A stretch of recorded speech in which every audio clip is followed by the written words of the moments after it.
કોર્પના management સાથે કંપનીના CFO કમલપાલ Hooda આપણી સાથે જોડાઈ ગયા છે। सर गुड आफ्टरनून, स्वागत है आपका शो पर। सबसे पहले सर डीमर्जर के एक अपडेट को लेकर आपसे एक व्यूज़ जानना चाहेंगे। शेयर होल्डर्स को डेफिनेटली यहाँ से एक बेनिफिट हम देख रहे हैं, और कौन से वर्टिकल्स कंपनी के बेस पर अगर देखें तो वर्टिकल्स है जो अब तक अंडर वैल्यूड थे उनको एक बेनिफिट होगा, शेयर होल्डर्स को कैसे यहाँ से बेनिफिट आप देख रहे हो? ओवरऑल आपके कमेंट्स सर डीमर्जर के ऊपर। नमस्कार और आपको बुलाने के लिए बहुत। तो ये जो अनाउंस किया है वहां पर मिरर शेयर होल्डिंग का डीमर्जर है, जहां पर आज के टाइम पर होल्डर्स है जिनके पास क्वेस्ट का एक शेयर है, उन क्वेस्ट का एक शेयर रहेगा। और इसके अलावा दो कंपनियों टाइट सॉल्यूशंस और ब्लू स्प्रिंग एंटरप्राइजेस, इन्हीं कंपनीज में एक एक शेयर और मिलेगा। तो ये मिरर शेयर होल्डिंग है। जहां तक रहा सवाल कि ये डीमर्जर हमने अभी क्यों किया, तो ये डीमर्जर थोड़ा सा अगर हम साथ में हमने company as a staffing company चालू करी थी। हमने कुछ निवेश किया बीपीएम और आईटी कंपनी में, और फिर हमारा जो अभी लास्ट इन्वेस्टमेंट्स था वो हमारा एक जॉब बोर्ड प्लेटफॉर्म जो कि फाउंडेड है उसमें हुआ। तो ये सभी बिजनेसेस आज के टाइम पर जिस स्केल पर पहुंच चुके हैं, वहां पर एक डेडिकेटेड मैनेजमेंट फोकस की जरूरत है फॉर देम टू उनका जो राइट टू विन है उस मार्केट में। अगर हम स्टाफिंग बिजनेस की बात करें, जो हमारा बिजनेस जो हमने 2007 से चालू किया था, वहां पर अभी हमारे पास 4 लाख प्लस हेडकाउंट है। सो हेडकाउंट के पर्सपेक्टिव से वो इंडिया का सबसे बड़ा स्टाफिंग कंपनी है। इनफैक्ट हम टॉप 5 ग्लोबली हेडकाउंट में आते हैं अगर हम स्टाफिंग बिजनेस की बात करें। तो अपने आप में वो एक स्केल है उस कंपनी को इंडिपेंडेंटली रन करने के लिए और मार्केट में compete करने के लिए। हमारा जो दूसरा बिजनेस है डिजिटाइड सॉल्यूशंस, वहां पे हम बीपीएम और आईटी स्पेस में हैं। वहां पर भी हमारे पास 50,000 से ज्यादा एम्प्लॉइज हैं, लगभग $300 मिलियन का रेवेन्यू है।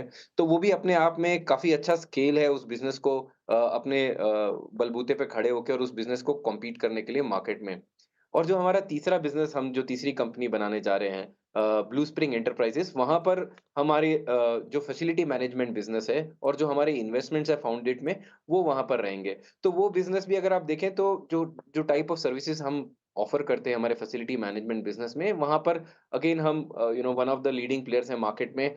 इवन जॉब बोर्ड मार्केट में हम इंडिया के सेकंड लार्जेस्ट प्लेयर हैं। तो जो स्केल है इन सभी बिजनेसेस का आज के टाइम पर, वो स्केल डिमांड करता है कि इन सब बिजनेस को इंडिपेंडेंटली रन किया जाए, मार्केट में इंडिपेंडेंटली पोजीशन किया जाए, और शेयर होल्डर्स के लिए भी एक वैल्यू अनलॉकिंग होगी। इसलिए ये हमको सही समय लगा कि जो ये इन कंपनी अभी अपनी अपनी स्ट्रॉन्ग पोजीशंस में है।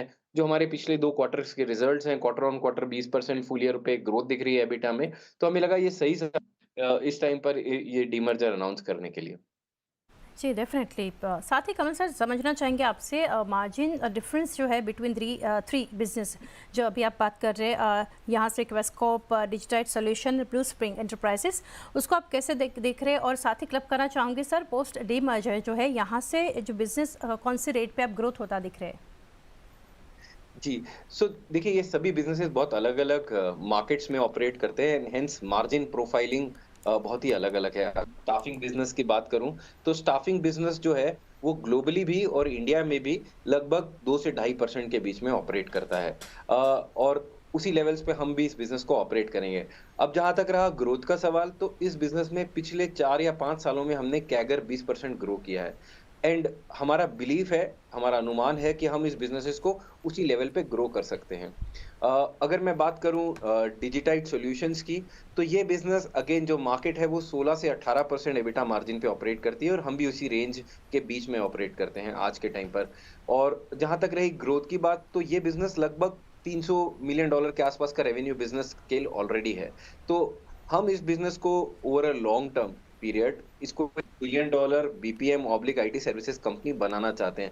तो वो इसका विजन रहेगा उस बिज़नेस का कि in a long term journey we want to position this company as a $1 billion BPM and IT services company. और जो हमारा तीसरा बिज़नेस है फैसिलिटी मैनेजमेंट बिज़नेस, वहाँ पर जो मार्जिन्स हैं वो लगभग 5 से 6% मार्जिन्स पे जो है मार्केट ऑपरेट करता है, और हम भी अभी उसी रेंज में हैं। तो उधर हमें ऐसा लगता है कि जो इंडिया की ग्रोथ जर्नी है, यहाँ से लेकर जो इन्वेस्टमेंट्स आ रही हैं इंडिया में इंफ्रास्ट्रक्चर क्रिएशन में, एसेट क्रिएशन में, जो इन्वेस्टमेंट्स गवर्नमेंट की साइड से हो रही हैं और जो इन्वेस्टमेंट्स प्राइवेट सेक्टर में हो रही हैं, उससे उस पूरे साइकिल का बेनिफिट जो हमारा ये फैसिलिटी मैनेजमेंट बिज़नेस है, उसको मिलने की पूरी उम्मीद है बिकॉज़ वहाँ पर भी हमारा काफ़ी अच्छा स्केल है। तो जो अगले 5 से 7 साल जो भी हमारी जीडीपी ग्रोथ है कंट्री की, इस सेक्टर के लिए जो हमारा फैसिलिटी मैनेजमेंट बिज़नेस सेक्टर है, इसके लिए हम चाहते हैं कि हम 3 से 4 गुना ऑफ द जीटीपी ग्रोथ, 3 to 4 times of the GTP growth हम ग्रोथ देखना चाहते हैं फॉर द थर्ड वर्टिकल। जी डेफिनेटली सर, काफ़ी डिटेल्स इसके ऊपर आपने शेयर की।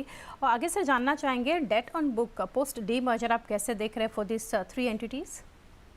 जी। सो आज के समय पर जो हमारा डेट लेवल्स है, वो लगभग एज़ ऑन 31 दिसंबर रिज़ल्ट्स में लगभग 418 करोड़ का ग्रॉस डेट है हमारी बुक्स पे और नेट कैश कंपनी है।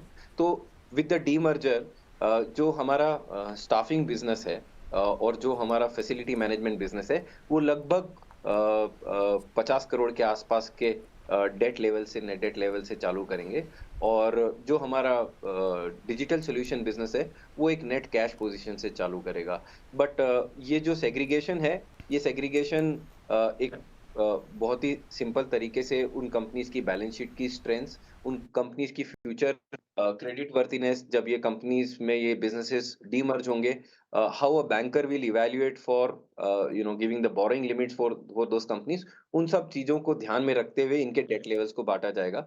बट हमारे डेट लेवल्स ऑलरेडी काफ़ी अच्छे स्तर पर आ गए हैं पिछले कुछ सालों में।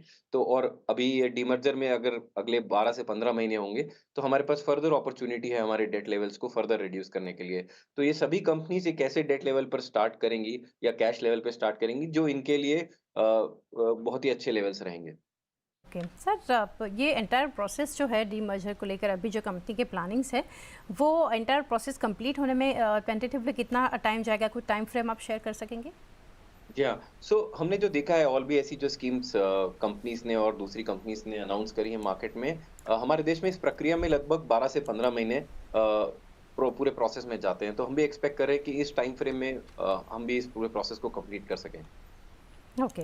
और एक इम्पोर्टेंट यहाँ से मैं सर जानना चाहूँगी आपका view on financial 26 post D merger target for revenue and margins आप कैसे देख रहे हैं फॉर ईच 3 कंपनीज? सो जैसा कि मैंने आपसे शेयर किया, तीनों ही कंपनी के रेवेन्यू और ग्रोथ डिफरेंट है।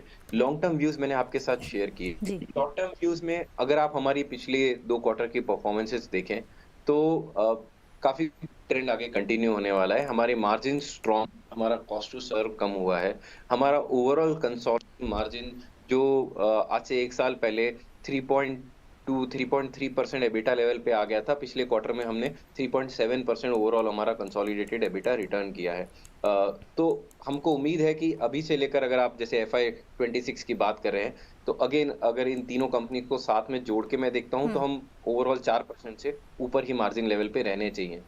जी सर, डेफिनेटली नेक्स्ट क्वेश्चन मेरा यही था, 4% मार्जिन्स जो है क्या हम क्वार्टर 4 में देख सकते हैं? बट इसके ऊपर आपने डिटेल्स शेयर की है। सर रेवेन्यू ग्रोथ थोड़ा एक स्लो डाउन होता, कुछ अर्निंग्स के फ्रंट पर अगर बात करें तो ऑब्वियसली कंपनी गाइडेंस नहीं देती है, बट क्या रीज़न आपको कुछ लग रहा है जो यहाँ से स्लो डाउन दिख रहे हैं in revenue growth?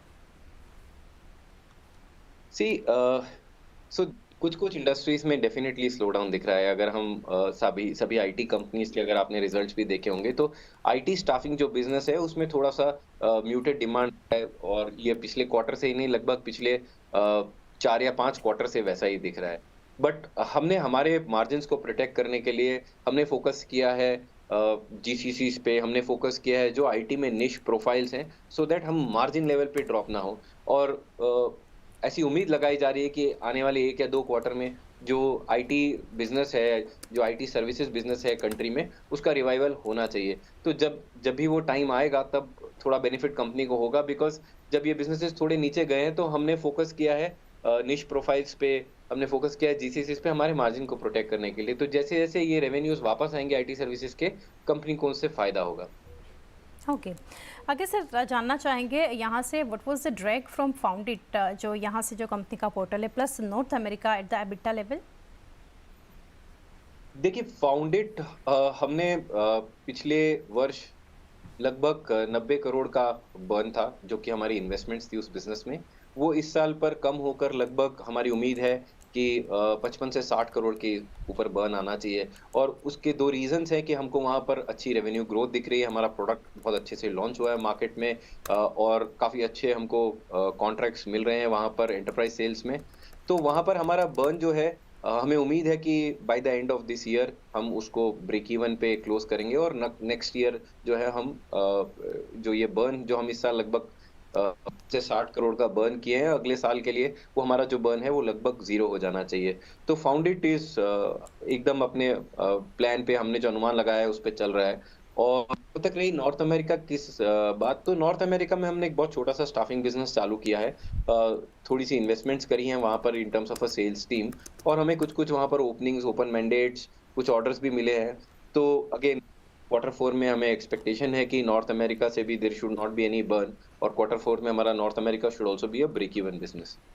Ji definitely. Lastly Kamal sir समझना चाहेंगे जो वर्कफोर्स जीएमटी है ये कंपनी के लिए it's a big growth for driver, यहाँ से ग्रोथ ड्राइवर हम गिन सकते हैं। 70% ऑफ रेवेन्यू जो यहाँ से आता है, जो डबल डिजिट में यहाँ से परफॉर्मेंस कंपनी का ग्रोथ को लेकर है। बट प्रीवियस क्वार्टर से अगर देखें तो यहाँ से एक हल्का सा हम देख रहे हैं स्लोअर देन प्रीवियस क्वार्टर। तो आगे इसके ऊपर क्या आपके कमेंट्री रहेगी वर्कफोर्स जीएमटी के ऊपर?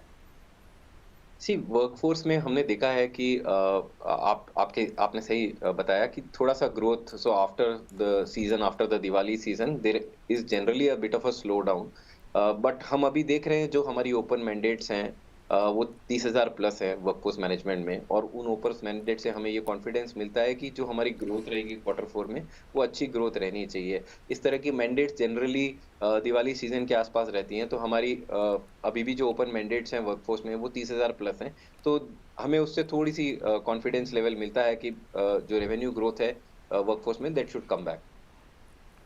जी डेफिनेटली। और सर साथ ही अगर ओवरऑल कंपनी के बारे में बात करें तो काफ़ी एक अच्छा परफॉर्मेंस आज के दिन भी क्वेस्ट कॉर्प पे अगर नज़र करें तो 543 का 52 वीक हाई बनता भी स्टॉक पर देख रहे हैं। कमल सर काफ़ी शुक्रिया हमारे साथ आप जुड़े और डिटेल्स आपने शेयर की and best wishes for coming quarter sir. Thank you again.